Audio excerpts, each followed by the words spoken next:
गहपुरनि माइदांस्रि गेजेर गोजौ फरायसालियाव 60सेथि फोरोंगिरि सान खुंदों। बिश्वनाथ जिल्लानि गहपुर हालामनि सिङाव थानाय माइदांस्रि गेजेर गोजौ फरायसालियाव सानसेनि मेहेर गोनां हाबाफारिजों 60सेथि फोरोंगिरि सानखौ खुंफुङो। फोरोंगिरि साननि हाबाफारि बायदियै फुंनि समाव डक्टर सर्वपल्ली राधाकृष्णननि सावगारियाव आलारि बाथि फोजोंजेनो फैलाव दैमारि माननि आलासि महरै बाहागो लाफैयो बेरेमोदै मोसाहारिया। दुखुनांथाव बाथ्रा दि 1980 मायथाइयाव गायसनजानाय गेजेर फरायसालि आरो 1990 मायथाइयाव गायसनजानाय गोजौ फरायसालिया दिनैसिमबो सरकारनि गनायथि मोननो हायाखै। फरायसालिया दिनैसिमबो सरकारनिफ्राय जेबो रोखोमनि खाबुफोरखौनो मोननो हायाखै। बिनिखायनो बे फोरोंगिरि साननि हाबाफारिनि गेजेरजों बे फरायसालिखौ थाबैनो सरकारनि गनायथि नांगौनि थाखाय फरायसालिनि फोरोंगिरि आरो ओनसोलनि रायजो राजाफोरा सरकारनिसिम खावलायहरो।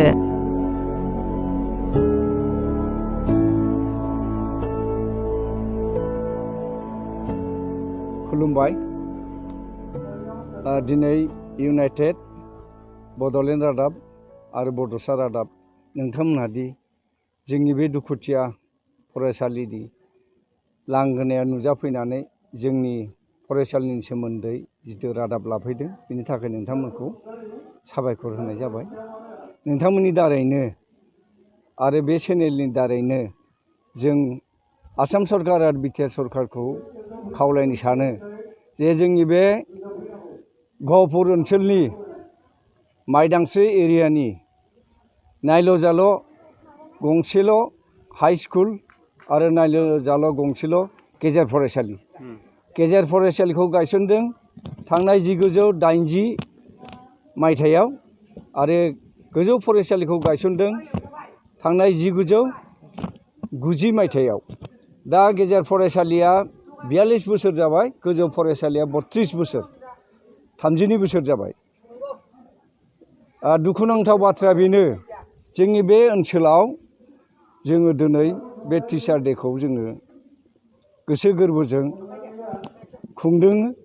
जोंनि बे ओनसोलनि अभिभाबक आरो रायजो राजा फरायसुला फरायसुलि ज' जानानै जों दिनै बे भेन्सार फरायसालिनि फोरोंगिरि बिथांमोनखौनो जोङो गुरु होनानै टिचार डे हिसाबै बिथांमोननो जों फालि गांसे बावनो सानदों आरो दा फारियै जों बावगोन।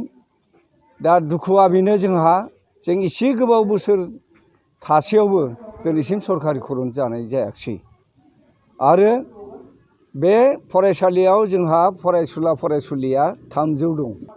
जिहेतु जोंनियाव गोलाव सम 1980 मायथाइनिफ्राय गेजेर फरायसालिया गायसननाय जादोंमोन आरो 1990 मायथाइयाव गोजौ फरायसालिया गायसननाय जादोंमोन। बेबो भेन्सार हिसाबैसो गायसननाय जादोंमोन। दा अब्लाबो जोंनि थांनाय 2021 मायथाइनि 5 फेब्रुआरि खालि जेब्ला जोङो गेजेर फरायसालिनि 3 फोरोंगिरि सारमोनहा टिउटर हिसाबै जेरैबायदि एपइन्टमेन्ट मोनदोंमोन बे एपइन्टमेन्टखौ मोनखांबाय। दिनैसिम 1 बोसोर बारबाय। दा बेवहाय थोजासे रोखोमै जोङो दरमा फाथि मोननाय जायाखै जिहेतु टिउसन मास्टार हिसाबैसो जोंखौ गनायथि होनाय जादों। दा अब्लाबो जोंनाव बेयाव ओरैबायदि जेंना सोमजिदों जे आथिखालनि मुगायाव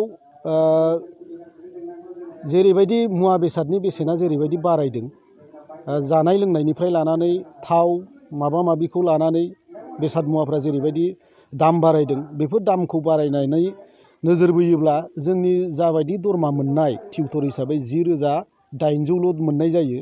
ओमफ्राय बिगियान फोरोंगिरिया जाहैबाय 11,700 मोननाय जायो। दा बे हिसाबै नोजोर बोयोब्ला जोंनि दरमाजों आरो बै दाम दरनि दरमाजों जेबो मिलाया। दाम दरा जेरैबायदि दाम जादों बियो माने सासे हाजिरा मावग्रायाबो बिसिम मोना बायदि मोनदों आरो जों। हाजिरा मावग्राया जोंनिख्रुइ सानसेयाव 400-500 मोनो। जोङो खिन्थु दिन हाजिरा हिसाबै लायोब्लाबो सासे फोरोंगिरि हिसाबै 300सोल' मोननाय जायो। जोङो 330 बेफोरबायदिसोल' जों मोननाय जायो।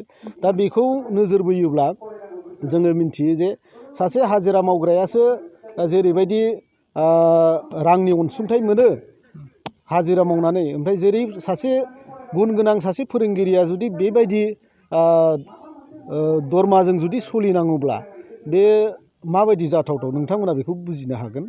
बाथ्राया बिदिनो जाहैबाय, बिटिआर एकर्डआव 6.3आव बिटिसिनि आन्डाराव थानाय माखासे भेन्सार स्कुल आरो आउट अफ बिटिसिनि थानाय माखासे बर' मिडियाम स्कुलफोरखौ प्रभिन्सियेलाइज खालामनायनि क्लज दङ।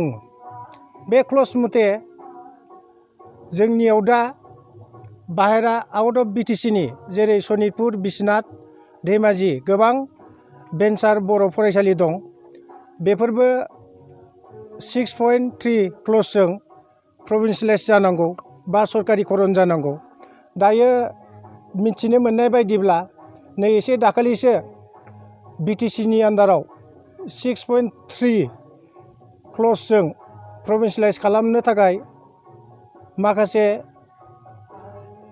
फरायसालिफोराव डकुमेन्टस बिनानै लाना थांनायखौ जों खोनादों। नाथाय जोंनि आउट अफ बिटिसिआव बे डकुमेन्टसखौ बिनाय जायाखै। बेजों लोगोसे जोंनि आउट अफ बिटिसिनि भेन्सार स्कुलफोराबो 6.3 क्लजजों प्रभिन्सियेलाइज जानांगौ। बे जानांगौनि लामाखौ जोंनियावबो माखासे डकुमेन्टसफोरखौ लांफैनांगौ। बे लांफैनायनि थाखायनो बिटिआर एकर्डखौ सिगनेटरि होग्रा सारमोननिसिम बेखौनो खावलायो जि जाहाथे 6.3 जों जि फरायसालिया बिटिसिनि आन्दाराव थानाय आरो बिटिसिनि बाहेरायाव थानाय फरायसालिफोरा भेन्सार फरायसालिफोरा सरकारि जानांगौ। आं बेखौ आसा खालामो आरो बेखौ सिगनेटरिफोरखौ खावलायनाय जायोदि बिथांमोनाबो जोंनि आउट अफ बिटिसिनि भेन्सार स्कुलफोरखौ सरकारिकरन खालामनो नाजायो। बेखौ मिजिंथिनाय जाहैबाय।